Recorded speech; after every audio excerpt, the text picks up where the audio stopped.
বন্ধুরা, শুভ সন্ধ্যা। আজকে আমাদের এখানে প্রচণ্ড বৃষ্টি হচ্ছে, আর হাঁসফাঁস করা গরমের মধ্যে যদি এক পশলা বৃষ্টি হয় তাহলে তো খুবই ভালো হয় দিনটা, বলো। তাই আমি আজকে এই বৃষ্টির দিনে আমি বানিয়ে ফেললাম মিষ্টি নিমকি।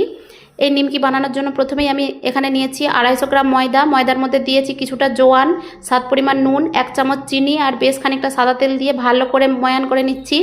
যত ভালো ময়ান হবে নিমকিগুলো খেতে তত ভালো হবে। ময়ানের পরে হাতের মধ্যে কিছুটা ময়দা নিয়ে এরকম চেপে যদি ডলা পাকানো যায় তাহলে বুঝতে হবে যে ময়ানটা ভালোভাবে হয়ে গেছে। এরপর আমি অল্প অল্প জল দিয়ে ডোটা মেখে 10 মিনিটের জন্য রেস্টে রেখে দিয়েছিলাম। এখন 10 মিনিট পর আবারও আরেকবার দলে নিয়ে ছোট ছোট নেচি কেটে নিয়ে একটা রুটি বেলে নিচ্ছি। রুটিটা অবশ্যই একটু মোটা বেলতে হবে, খুব পাতলা করা যাবে না। রুটিটা বেলা হয়ে গেলে পরে একটা চাকু বা খুন্তির সাহায্যে আমি এইভাবে পিস করে নিলাম।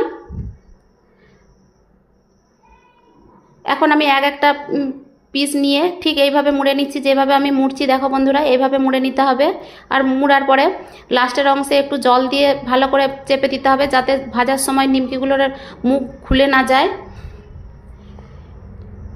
এইভাবে প্রত্যেকটা নিমকি আমি বানিয়ে নিচ্ছি। দেখো বন্ধুরা, ডিজাইনটা দেখতে কত সুন্দর লাগছে।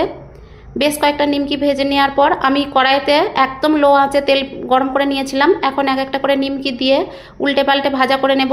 একটু সময় নিয়ে ভাজা করতে হবে। আমার একটা কড়াতে নিমকি ভাজতে প্রায় 5 থেকে 10 মিনিট সময় লেগে গেছে। কোনো মতেই গ্যাসের ফ্লেম হাই করা যাবে না, তাহলে নিমকিগুলো ভেতর থেকে কাঁচা রয়ে যাবে, উপর থেকে লাল হয়ে যাবে।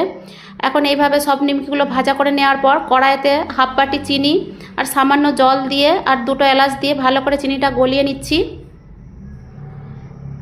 কোনো চিটচিটা ভাব করার দরকার নেই। চিনিটা গলে যাওয়ার পরেই ঠিক এই রকম ঘনত্বে রেখে নিমকিগুলো আমি এখন ওই চিনি শিরার মধ্যে দিয়ে ভালো করে নাড়িয়ে নেব, যাতে মিষ্টির রসটা সবটা ওই নিমকির মধ্যে প্রবেশ করে। গ্যাসের ফ্লেমটা হাই রেখে পুরো শিরাটা ভালোভাবে মিশিয়ে নিতে হবে নিমকির সাথে। যতক্ষণ না শিরাটা সবটা নিমকির সাথে মিশছে ততক্ষণ গ্যাসের ফ্লেমটা হাই রাখতে হবে।